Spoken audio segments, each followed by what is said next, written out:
This is RTV6 News at 6, working for you.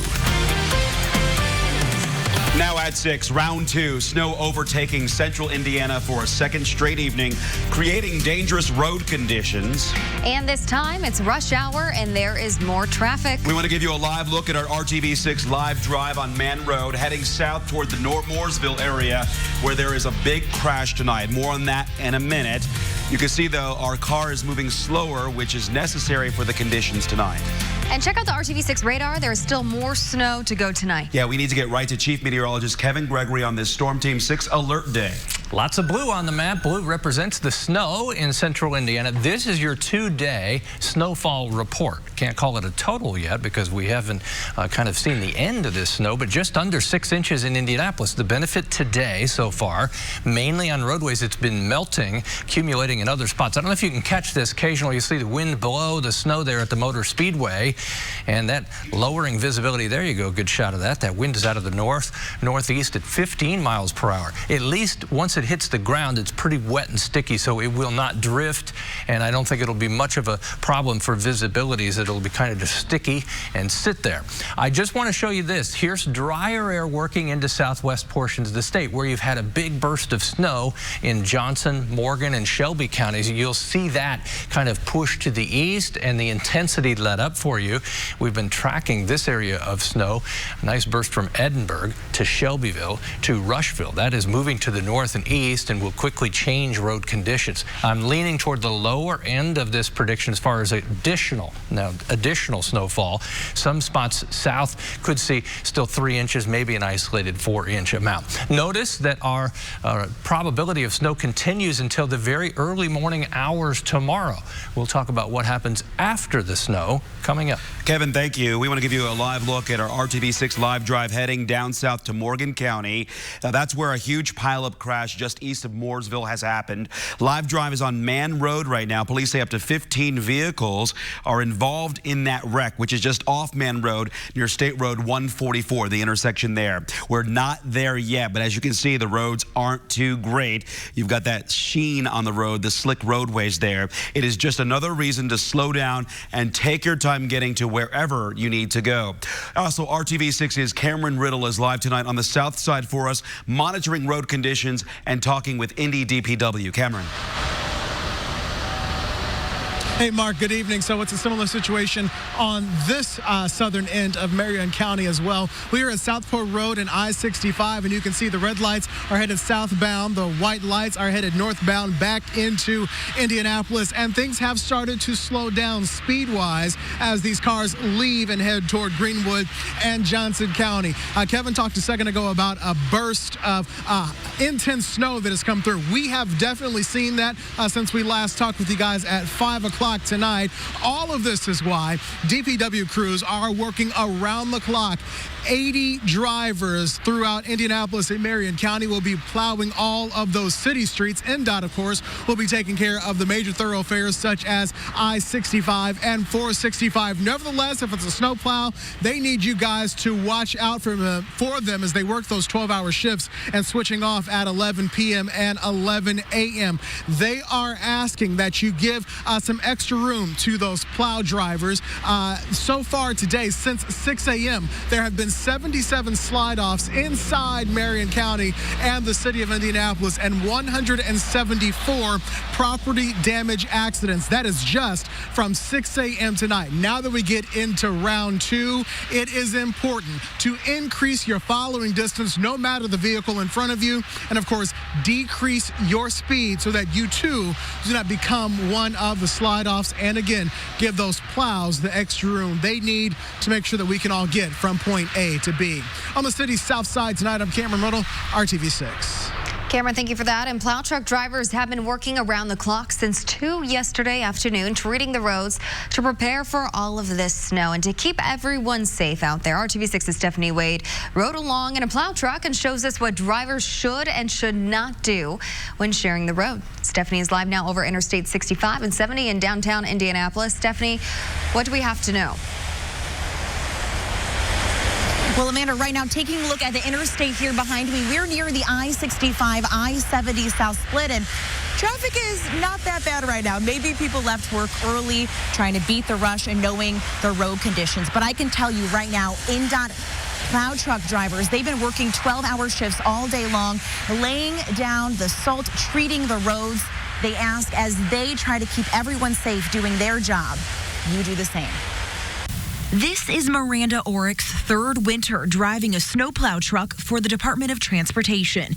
She says each year she sees cars put themselves and others on the road at risk, pulling dangerous moves to get where they're going. Speed past you or definitely drive too close. As the second round of salt hits the road for tonight's snow event, INDOT recommends following the clear parts of the interstate to avoid any slickness. Stay where you see that people have gone before. That'll be the safest for you. It'll be the safest for other drivers. We had a couple instances this morning of people trying to pass plow drivers on the shoulders, which did not work out for the vehicle. INDOT says a car actually spun out on I-465 this morning, trying to pass a plow truck on the shoulder and didn't see the snowbank on the other side. We spotted several cars doing the same today, as seen in this video, dangerously attempting to pass plow trucks, even on single-lane ramps. As 55 trucks will be out tonight in Marion County working the roads, 170 in total in the East Central District. Be on the lookout, ready to slow down and to give them plenty of room. Give them space, even more space than you would the car in front of you, as much as you can. We say 50 feet, but in a snow event, if you can give them 100, anything that you can do. Now, crews will be out working overnight until noon tomorrow, treating the roads. INDOT says they may extend that and keep trucks out later if necessary. We will, of course, keep you updated here on RTV6, both on air, online, with the latest information. Reporting live tonight, Stephanie Wade, RTV6. Stephanie, thank you. And as you can see, several counties are under a yellow travel advisory. That means some areas could be restricted to drivers because of the snow, but otherwise travel is okay as long as you drive according to the conditions. And if you don't have the RTV6 app, you should download it now. We have real-time forecasts of the snow, live radar, live traffic cameras, video, pictures, everything you need to keep you prepared of what's to come and what's happening now. And with the snow expected to last through the night and into the morning hours, you can also download the Storm Shield app, which alerts you to warnings and watches. I hope that it can avoid any tragedy to another family. Working for you and getting results. Safety upgrades are on the way for a deadly Boone County intersection. Community members reached out to RTV6 for help after an Indianapolis woman died in a crash. And now county commissioners are taking action. RTV6's Megan Sanctorum is working for you and found out what is being done after our initial report. This is the intersection of County Road 100 South and 400 East. As of right now, it's only a two-way stop. You have to stop and then try to get across an intersection where another vehicle who's on a country road flying, you know, they're not going to stop. Jack Walter knows the dangers of this intersection all too well. His aunt, 54-year-old Sherry Dennis, died in a crash here last month. It's been pretty grueling, dealing with the family grieving. But through their pain, this family is pushing for change. I'd like to prevent that from happening to anybody else. So they and others in the community shared their concerns with RTV6. We took it to county commissioners who immediately took action. Our mission is to have 0 fatalities in our county, and so when we have a fatality and the concern of the community, as well as the help from the news organization and accurate reporting, really drove this forward. Commissioners say there have been 26 accidents at this intersection over the past 10 years.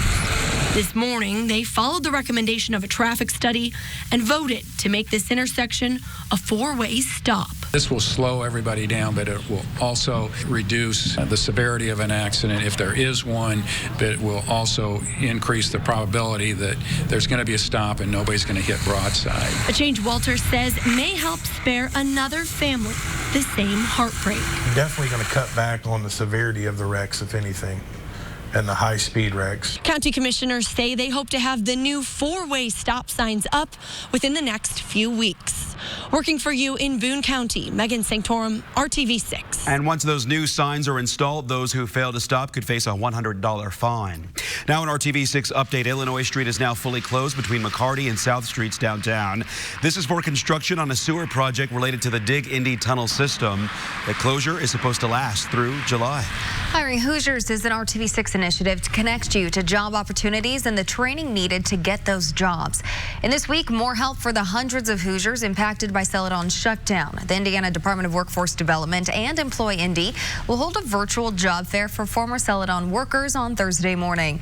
The online webinar will begin at 10:30 a.m. and will allow several companies to explain their hiring opportunities. To register for the virtual job fair, go to theindychannel.com or the RTV6 app and click on the link in this story. New developments tonight. The widow of an Indiana man shot and killed by a state trooper along a highway has filed a federal lawsuit against Indiana State Police, the Montgomery County Sheriff's Office, and the city of Crawfordsville. Investigators say Indiana State Trooper Daniel Organ shot Glenn Reitzel on December 28th of last year along US 231 north of Crawfordsville. The suit alleges that Reitzel was working on his daughter's broken down car when the shooting happened. State police say Reitzel grabbed a handgun and disobeyed commands, forcing them to fire. But Glenn Reitzel's widow, Gloria, is now suing over her husband's death. Every day I wake up and it's a nightmare. Every day. I mean, I play this over and over and over in my head again. You know, I was sent all the way to Brownsburg before they told me it was still in Crawfordsville. And by the time I got to Crawfordsville, he was dead. In March, the Montgomery County prosecutor concluded that Trooper Daniel Organ did nothing wrong. And just about 6:12 on this snowy Monday evening. Heaviest snow now between Interstate 70 and I-74 southeast of Indianapolis. We'll talk about that and the changes that arrive after the snow. And keeping you and your money safe during the holidays, counting down the 12 scams of Christmas, we are highlighting a method thieves are using to steal your money and your identity. And chances are you wouldn't realize it until it was too late. Monday Night Football on RTV6, the Colts versus the Saints. We introduce you to a rookie linebacker who's starting to turn heads and who the team hopes has a big game tonight. Bobby Okerke's unique background in the NFL, that's still ahead on the RTV6 News at 6. For only $89 for on time. This is RTV6 News at 6, working for you. It is a Storm Team 6 alert day, and right now our RTV6 live drive is on Fox Hill Drive in Morgan County on the way to what is being described as a 15-vehicle wreck near Mooresville. We will keep you updated as soon as we get new information about that pileup crash and as soon as our crew is on scene. As you can see, though, the conditions are dark out there as we get away from the main interstates and expressways, and these can be areas where we have slicker conditions, so be careful if you are out on the roads this evening as the snow continues to fall. Let's get the latest now from Chief Meteorologist Kevin Gregory. I think, Kevin, a lot of people want to know when this could let up. And we've been talking about Morgan, Johnson, Shelby counties with the heaviest snow over the last hour and a half, and the results there, obviously some snow-covered secondary streets especially. Lights at the Brickyard, snow at the Brickyard. They're actually cars just kind of meandering through, checking out the lights on this snow-filled night. Still standing out front, RTV6 built a snowman last night. His posture's changed a little bit. I think I will add and build a couple more tonight because I've got some time. They call a timeout in the Colts game. I'll run out and build a snowman and come right back in.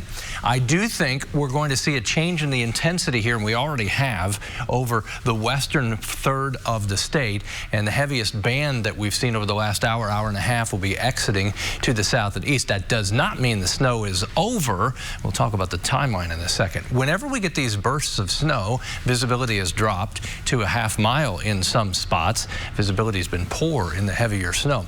Darker blues as you head toward Rushville, Connorsville. That's where the heaviest snow is now. I just wanted to point out there are winter weather advisories or storm warnings from Oklahoma City to Boston. That's over 1,400 miles that this area of snow will have its impact. Then you go south, we've actually got a tornado watch from southern Tennessee down into Louisiana. It does not include New Orleans.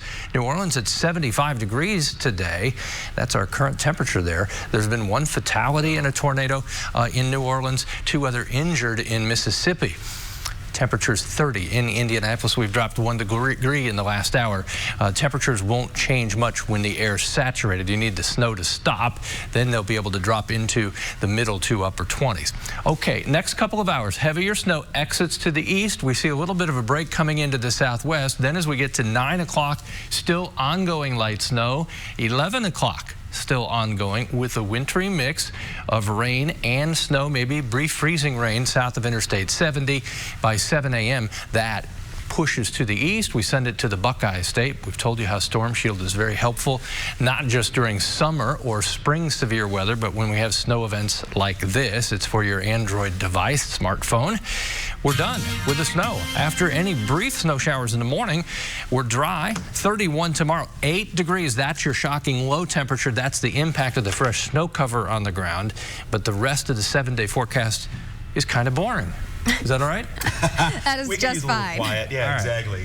Thanks, Kevin, for that. Leading up to the holidays, we're counting down the 12 scams of Christmas to keep you protected from fraud. And tonight we're focusing on lookalike websites, which is our 5th scam of Christmas. Scammers cast wide nets, sending emails with links to websites that are designed to look like major retailers. They entice you to click on links, maybe even fill out shipping or credit card info by sending you a deal that's too good to be true. Aside from emails, these websites can also be found in ads on social media. Always read terms and conditions, because refunds, exchanges, when you're going to get your product, all of that, for a legitimate retailer, they're going to have that information, including a privacy policy. If it's not there, it's another good warning sign that you're on to a fake website. And before going to the website, hover over the link to view the URL. For secure shopping, verify there's a padlock next to the URL, and then it begins with the letters HTTPS on the checkout page. Also, do research on the website. Google their address and the website's name, followed by the word complaints or scam to see if anything suspicious comes up. Another red flag are the misspellings in the email. And working for you, we are highlighting a different scam crooks like to use this time of year, and we'll show you how to avoid them on our website, theindychannel.com, and on the RTV6 app. We're going to get right over to Sports Director Dave first. Hey, Dave. Hi, guys. Thanks. Good evening. The sad news really to start the night here. Racing safety pioneer Bill Simpson died this afternoon. Bill was a racer, innovator, promoter, and who knows how many lives he's saved with his work in the helmets and fire suits. Even set himself on fire to prove how safe his suits were. Later in life, he paired with Chip Ganassi to develop safer football helmets. Always wondering how to make things safer. Bill Simpson was 79. Well, good evening. The games go on, and an important one for the Colts tonight at the Saints, trying to maintain their playoff hopes. That includes rookie linebacker Bobby Okereke, 7th on the team in tackles, easily one of the most unique backgrounds in the NFL. Bobby Okereke, question for you. How many ways have you had your last name mispronounced over the years? A lot of ways. Okereke, Okoroko. I mean, the correct Nigerian pronunciation is Okereke, but wait a minute, we've all been saying it wrong for the last 4 months? It's kind of hard to say without the Nigerian accent. I mean, I've been saying Okereke since I was born, and my parents, when they came here as immigrants, they kind of just, Okereke is kind of what we stuck with. There you go. Yeah. Your bio says first-generation American. Explain to people your background, the family's background. So my parents were born in Nigeria. My dad came here. He went to Wichita State in Kansas. He came here like 1920 and then went back and married my mom. And then I was born in Redwood City, up in the Bay Area. Right. I was born in California. Went to Stanford. Did you intern with former Secretary of State Condoleezza Rice? And how cool was that? That was amazing. I mean, she's a professor at Stanford, she's right? She's a professor at Stanford. She works at the Hoover Institution. I mean, she's doing yoga in our weight room. She's immersed in the campus. So it's really cool as a student to see her just out and about. Overall, how would you rate your rookie season here? What do you need to work on? Just getting bigger, a little more stout, getting a little more bass under me, fitting the run. But I think it's been an incredible learning process. Yeah. Learning from the older guys in the locker room, just getting better each week. What's that? You're old? Why so? My birthday, man. Yeah, it is Matt Adams' birthday. Shout out Matt Adams. Shout out Adams. I'm getting old though, man. You older than me. The last thing, you sing in the high school choir? I did. Bass? Yeah, I sang bass in my high school magical choir. Really? Yeah. So that said, favorite Christmas song at all for you? Probably it's beginning to look a lot like Christmas. Ooh, see? I was going to go with Blue Christmas. Blue Colts Christmas, but that was good, yes. Good luck in New Orleans, man. Appreciate it. Yeah, trying to help him out. And Colts and Saints tonight. Our countdown to kickoff begins at 7:30. Catching up with Jack Doyle, Marcus Johnson, Chase McLaughlin, Ryan Deem, former Super Bowl champ, joins us in the studio. Peyton Manning down in New Orleans. It all leads up to Colts and Saints at 8:15. Post-game coverage immediately after. It's right here on RTV6. The news at 6 continue after this. Call, click, or visit a store today. Welcome back. The snow is still coming down tonight, making for hazardous travel conditions. RTV6 Live Drive is in Morgan County right now on Man Road on its way to what's being described as a 15-car pileup. We'll have the latest on that coming up on the news at 7. In the meantime, if you're getting on the roads tonight, use extra caution as the snow is still falling. Well, check out today's RTV6 photo of the day. Look at this guy. Photojournalist Paul Chiodo drove past this shirtless man in Indianapolis doing exercise out in the snow this morning and had to stop and get a picture, right? Well, thank you, Paul, for getting that. The man actually says exercising shirtless out in the snow relieves his stress. I don't know, it looks pretty miserable to me. He has shorts on, too, there. He's cool with this, right? We just put him on TV? I'm hoping so, yes. It sounds like our photojournalist talked to him. So. I hope it was a good workout, yeah. So you gotta go with what works, right? I'm going to stick to my indoor treadmill, I think. But good for you. All right, you can open your eyes now. This is the Motor Speedway where the snow is starting to pile up. 5.8 inches in Indy since yesterday. Okay, I made this football-shaped snowball for Dave in honor of the big game tonight. The question is, do you want me to throw it? I kind of do. I'm like, oh, you kind of do. Listen to you. I'm going to move first. We'll see.